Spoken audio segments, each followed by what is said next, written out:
मैंने इससे पहले पिछले सेशंस में आप लोगों से धातु के निष्कर्षण की बात की थी और हमने तीनों प्रकार की धातुओं का निष्कर्षण कर लिया है, निम्न क्रियाशील, मध्यम क्रियाशील और अधिक अत्यधिक क्रियाशील धातुओं का निष्कर्षण कर दिया है। और हम अब शुरू कर रहे थे कि परिष्करण, धातुओं का परिष्करण। अब बात यह आती है कि जब हमें धातुएं मिल गई हैं तो फिर हमें इसे परिष्करण की आवश्यकता क्यों पड़ रही है, परिष्करण में उसको और शुद्ध करना। तो आओ बच्चों, अब आज हम बात करते हैं इसके नेक्स्ट और लास्ट टॉपिक पे कि धातुओं का परिष्करण। थैंक यू बच्चों। अब हम बात कर रहे थे कि जब हमको धातु, हमने देखो अलग अलग प्रकार से हमने तीनों प्रकार की धातुओं को प्राप्त किया। अब जब हमें धातु प्राप्त हो गई है तो फिर हमें इसकी परिष्करण की जरूरत क्यों पड़ी। तो देखो बच्चों, हमने तीनों प्रकार की धातुओं को जो प्राप्त किया उनमें किसी न किसी प्रकार से तो कुछ न कुछ थोड़ा बहुत अशुद्धियां रहती हैं।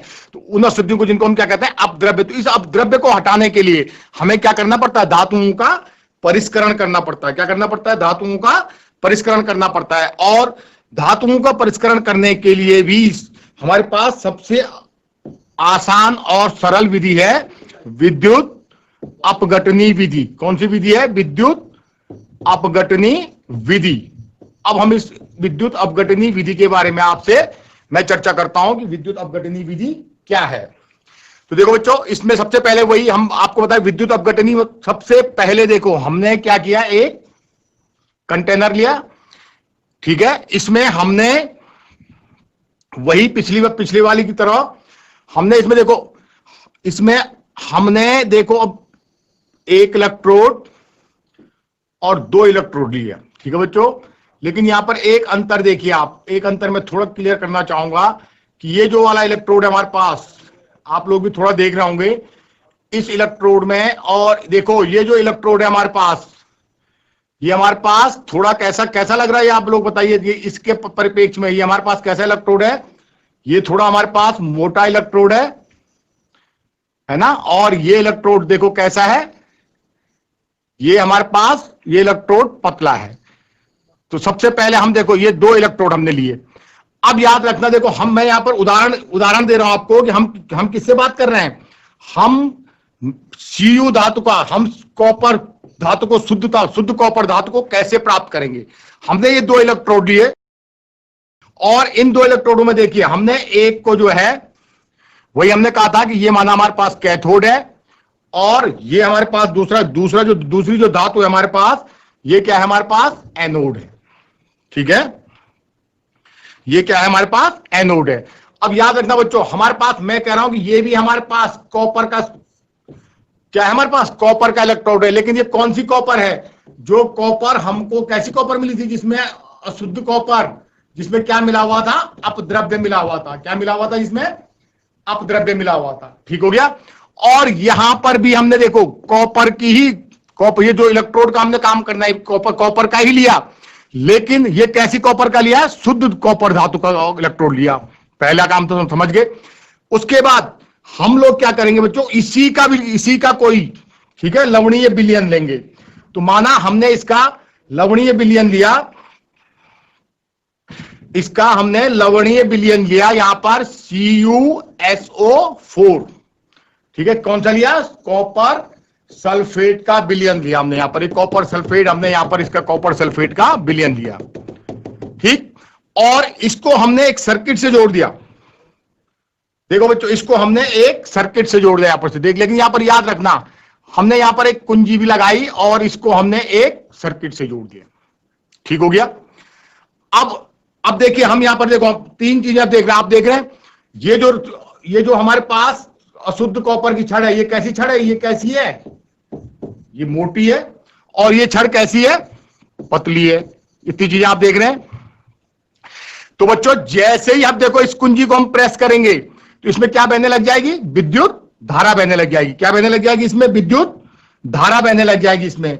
तो जैसे ही विद्युत धारा इसमें बहेगी बच्चों, तो जो ये कॉपर सल्फेट है, इसमें से, इस धातु में जो कॉपर था, ये Cu2+ के रूप में टूट जाएगा। और यहां पर क्या बच जाएंगे, इलेक्ट्रॉन। क्या बच जाएंगे, इलेक्ट्रॉन बच जाएंगे। क्या बच जाएंगे यहां पर,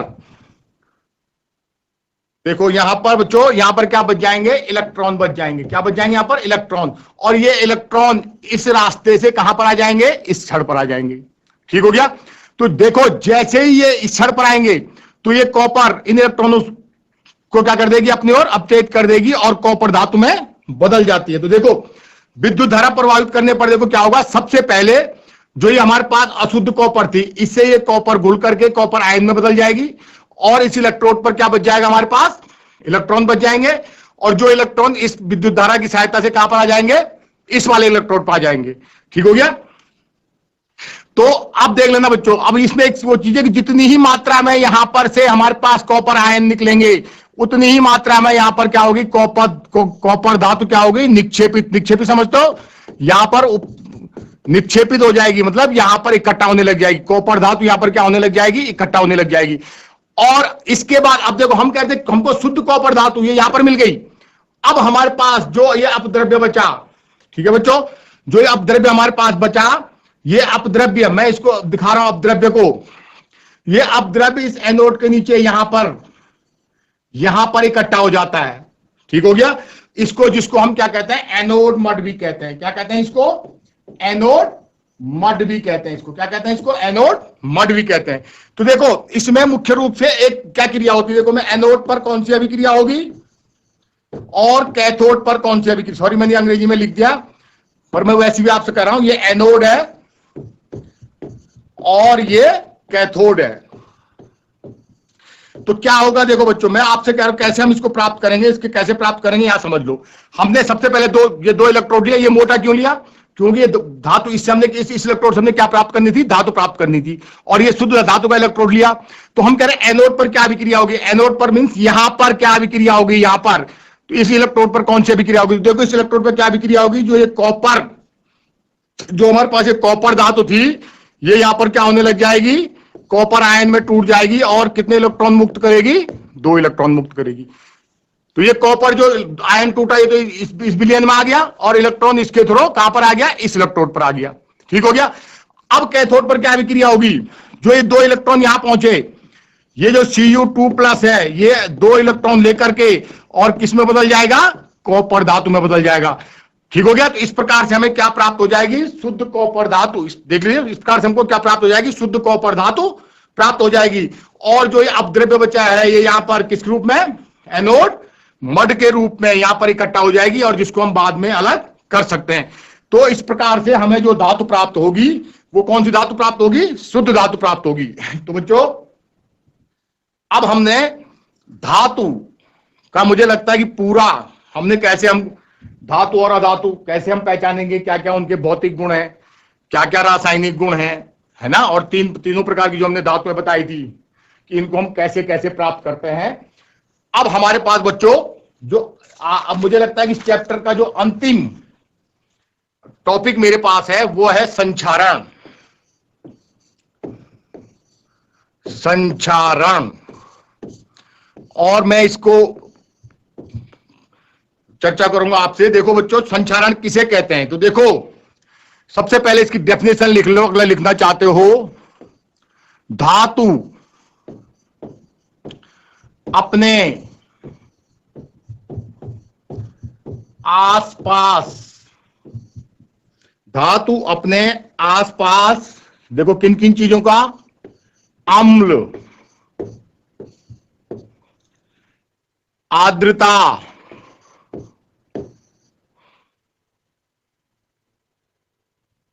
अम्ल, आर्द्रता,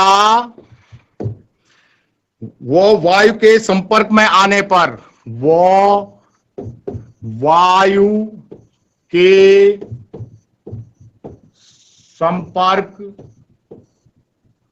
वायु के संपर्क में आने पर संचारित, या इसको कहते हैं कि आने पर संचारित, या इसको हम कहते हैं धातुओं का क्षय होना।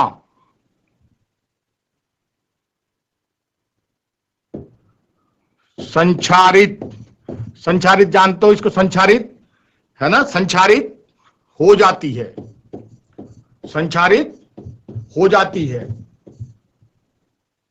तो धातु अपने आसपास अम्ल, आर्द्रता व वायु के संपर्क में आने पर संचारित हो जाती है, जिसके फलस्वरूप क्या होता है, धातु क्या हो जाती है, कमजोर, जिसके फलस्वरूप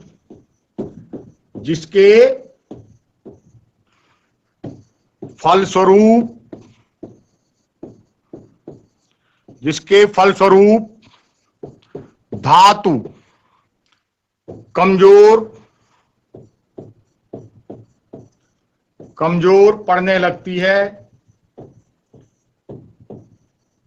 कमजोर पड़ने लगती है तथा धीरे धीरे क्या हो जाती है, नष्ट हो जाती है, तथा धीरे धीरे नष्ट हो जाती है। तो इस क्रिया को हम क्या कहते हैं, संक्षारण कहते हैं, नष्ट हो जाती है। ठीक है बच्चों, अब देखो तुम लोगों ने जनरल देखा होगा, मैं एक छोटा सा उदाहरण आप लोगों को दूं। अगर आप लोग देखा होगा आपने कि कई बार आपके घर में आपकी मम्मी या बहन कोई बड़ी हो जो एजी चांदी जानते हो, चांदी एजी जानते हो, चांदी के हम आभूषण पहनते हैं, तो कभी कभी क्या पड़ जाती है, काला पड़ने लग जाता है। जबकि मैंने कहा चांदी बहुत कम अभिक्रियाशील होती है, पर फिर भी क्या होती है, धीरे धीरे क्या होने लग जाती है, काला पड़ने लग जाती है। इट मीन्स वो धातु किस किस के संपर्क में आई, अम्ल, आर्द्रता और वायु के संपर्क में आकर के क्या होने लग गई, वो संक्षारित होने लग गई। तो देखो अब हम बात कर रहे हैं वायु में। देखो वायु में जो मुख्य रूप से कौन कौन सी गैस हैं जो इसके लिए उत्तरदायी हैं, SO2, NO2 और CO2। देखो ये तीन गैसें हैं, सल्फर डाइऑक्साइड, NO2 और CO2, NO2 और CO2, ये तीन गैसें हैं वायु में ये उपस्थित होती हैं, जो मुख्य रूप से क्या वायु की उपस्थित होती है, जो मुख्य रूप से क्या करती हैं, अम्ल का निर्माण करती हैं। किसका निर्माण करती हैं, अम्ल का निर्माण करती हैं। ठीक है बच्चों, तो अब संक्षारण के मैं कुछ एग्जाम्पल दे रहा हूं। जैसे मैं कह रहा हूं आपको कि एजी काला पड़ जाता है, इसके और भी उदाहरण है। देखिए अब क्या है, सबसे पहले मैं कह रहा हूं कि अगर हम एजी सिल्वर को हम वायु के संपर्क में लाते हैं, ठीक है ना, तो क्या बना देगा ये, सिल्वर को हम वायु के संपर्क में लाते हैं तो कैसा रंग पड़ जाता है, क्या है, काला रंग पड़ जाता है इसका। कैसा रंग पड़ जाता है इसका, काला रंग पड़ जाता है। और जैसे ये काला होगा धीरे धीरे ये धातु क्या होने लग जाती है, कमजोर होने लग जाती है। तो इट मींस इसका क्या हो रहा है, संक्षारण हो रहा है। क्या हो रहा है, संक्षारण हो रहा है। देखो कॉपर को अगर देखो हम कॉपर को अगर आर्द्र CO2 की आर्द्र कार्बन डाइऑक्साइड की प्रेजेंस में ये क्या होने लगे, क्या बन जाता है, CuCO3। कॉपर कार्बोनेट का हरे रंग में बदल जाता है, कॉपर हरे रंग में बदलने लगता है। तो ये भी इसका क्या हो रहा है, संक्षारण हो रहा है। इसका भी क्या हो रहा है, संक्षारण हो रहा है। देखो Fe हमारे पास ये क्या है, लोहा है, क्या है, लोहा। तो लोहा किसकी प्रेजेंस में क्या है, नमी और वायु की प्रेजेंस में, नमी और वायु की प्रेजेंस में क्या होने लगे, देखो क्या होने लगे, वायु की प्रेजेंस में ये क्या बना देता है, देखो Fe2O3X इसको हम कहते हैं जल योजित फेरिक ऑक्साइड। जल योजित फेरिक ऑक्साइड बना देता है, जो कैसे रंग का होता है, भूरे रंग का होता है। तो क्या बना दे, देखो ये है उसके मुख्य। देखो तीन उदाहरण आपको बता, मैंने पहले संचारण कहा कि किस किस की प्रेजेंस में आ जाएगा वो, अम्ल, आर्द्रता और वायु की प्रेजेंस में। देखो अम्ल, आर्द्रता और वायु की प्रेजेंस में अगर आता है तो तब क्या हो जाएगा, तब क्या होता है, ये क्या हो जाता है, ये इसका क्षरण होने लग जाता है। और क्षरण होने पर देखो जैसे एजी का उदाहरण है, एजी कैसे पड़ जाता है, काला है, ठीक है ना, सिल्वर ऑक्साइड बन जाता है। और क्या धातु क्या होने लग जाती है, कमजोर होने लग जाती है। अगर हम क्या करें, कॉपर को आर्द्र CO2 अगर इससे अभिक्रिया करेगा तो ये कॉपर कार्बोनेट कैसे रंग का पदार्थ बना देता है, हरे रंग का, जिससे इसका क्या होने लग जाता है, क्षरण होने लग जाता है। और वैसे आयरन को अगर हम नमी और वायु के साथ गर्म करें तो ये क्या बना ले, नमी और वायु के संपर्क में, सॉरी गर्म नहीं करेंगे इसको, नमी और वायु के संपर्क में आने पर ये Fe2O3XH2O जिसका नाम क्या कह सकते हैं हम, जल योजित फेरिक ऑक्साइड बनाता है, और जिसका रंग कैसा होता है, भूरा रंग होता है। तो देखो एक बात और याद रखना बच्चों कि किसी भी धातु के क्षरण के लिए वायु और जल वाष्प का होना, जिसको हम आर्द्र की बात कर रहे हैं, आर्द्र की बात करें हम, तो आप लोगों को पता होना चाहिए कि वायु के साथ हमेशा जो जल है वो किस रूप में होता है, जल वाष्प के रूप में होता है। किस रूप में होता है? जल वाष्प के रूप में होता है। तो ये दोनों चीज किसी भी धातु के क्षरण के लिए, किसी भी धातु के संचारण के लिए वायु और जल वाष्प बहुत आवश्यक होता है, बहुत आवश्यक होता है। ये जो अगर वायु और जल वाष्प के संपर्क में आने पर धातुओं का क्या हो जाता है? क्षरण हो जाता है। तो देखो, इस क्षरण को रोकने के लिए, अब संचारण क्लियर हो गया, संचारण आप लोग समझ गए आप कि भैया कोई भी हमारी जो धातु है वो किसके संपर्क में आने पर? आर्द्र वायु के संपर्क में आने पर, अम्ल के संपर्क में आने पर, ठीक है, और क्या हो जाती है? वो अपने आप में क्षरण होने लग जाता है। और धातुओं के इस क्षरण होने को हम क्या कहते हैं? संचारण कहते हैं। 3 उदाहरण मैंने आपको बताए कि Ag का क्या बनना, Ag का काला रंग होना। तो Ag का काला रंग क्या, जैसे ही वो किसके संपर्क में आएगा? वायु के संपर्क में आएगा तो धीरे धीरे कैसे रंग पड़ने लग जाता है? उसमें काला रंग बनने लग जाता है।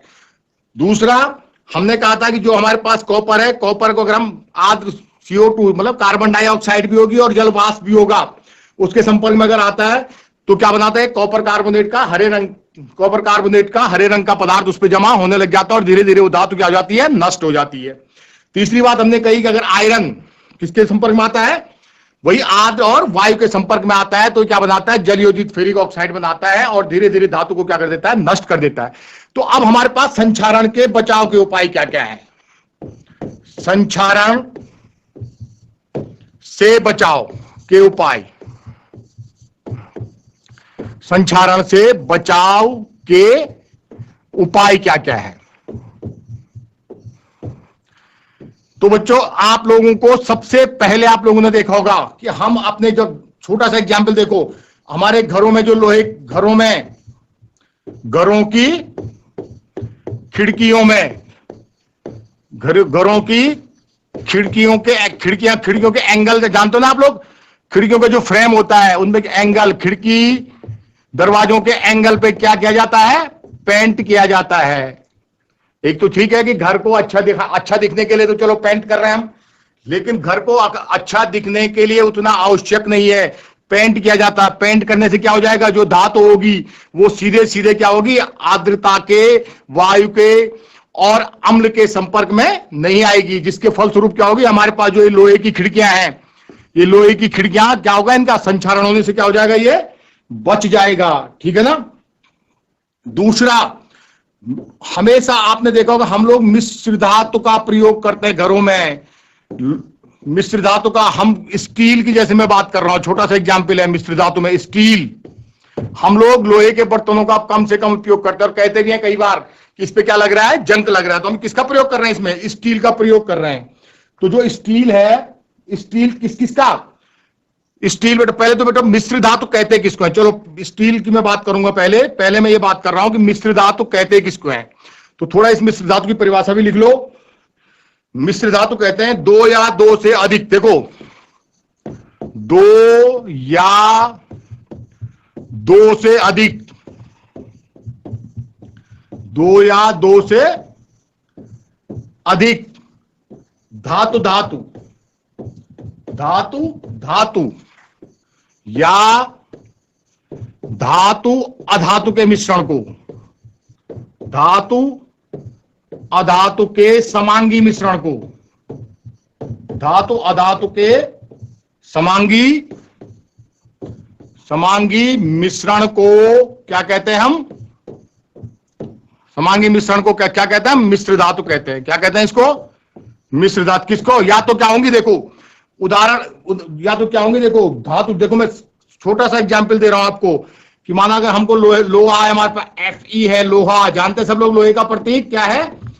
Fe है। अगर हम इसको कितना 0.05%, ठीक है, कार्बन के साथ अगर इसको गर्म करें तो ये लोहा क्या हो जाता है? कठोर हो जाता है और इसमें जंग कम लगता है।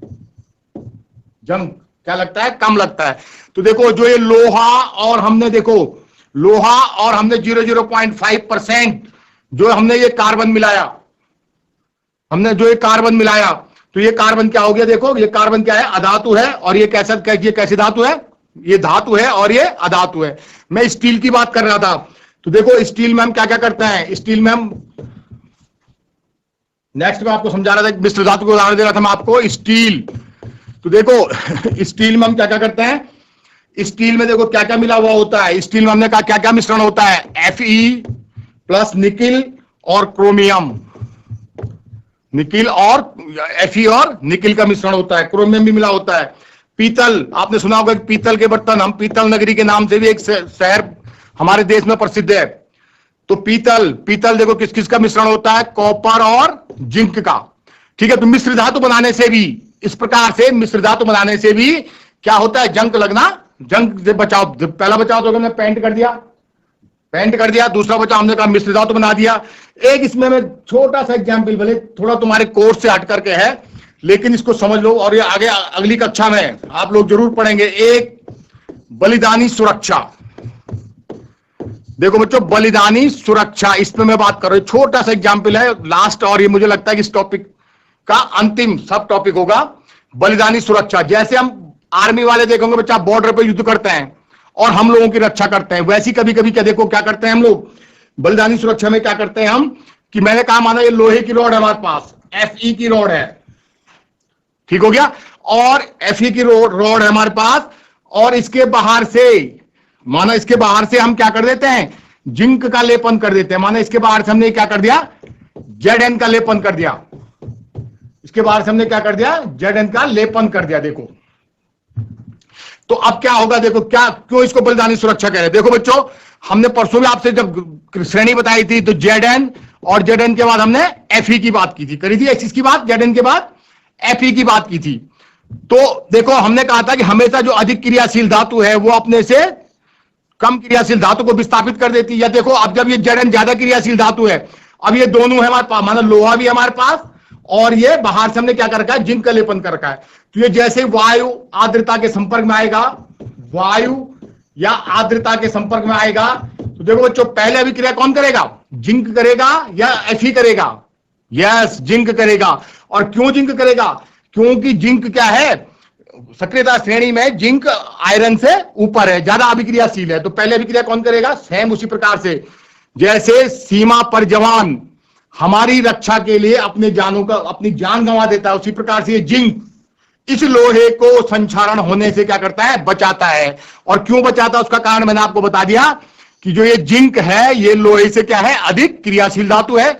तो ये क्या करेंगे, जैसे ही संपर्क में आएंगे तो इस लोहे से पहले क्या होने लग जाएगा, ये जिंक क्या करेगा, अभिक्रिया करेगा और लोहे को जंग लगने से क्या करेगा, ये बचाएगा। इसके बहुत सारे तरीके हैं, लेकिन आप लोग मुख्य रूप से 3 तरीके आप समझ लीजिए। 3 तरीके हमने आपको कह दिया कि किससे, पेंट से मिश्र धातु बनाने पर, और बलिदानी सुरक्षा, और एक चीज और है। ठीक हो गया बच्चों, इस तरह से ये चैप्टर समाप्त हुआ। आशा है कि आप लोग अब इसके जो पीछे क्वेश्चन आंसर है वो करेंगे, और जहां पर कोई दिक्कत हो तो आप लोग कभी इसको अपने अध्यापकों के सहयोग से इसको पूरा कर सकते हैं। धन्यवाद। अब मैं अगली बार आपसे अगले चैप्टर के साथ पहुंचूंगा। धन्यवाद बच्चों।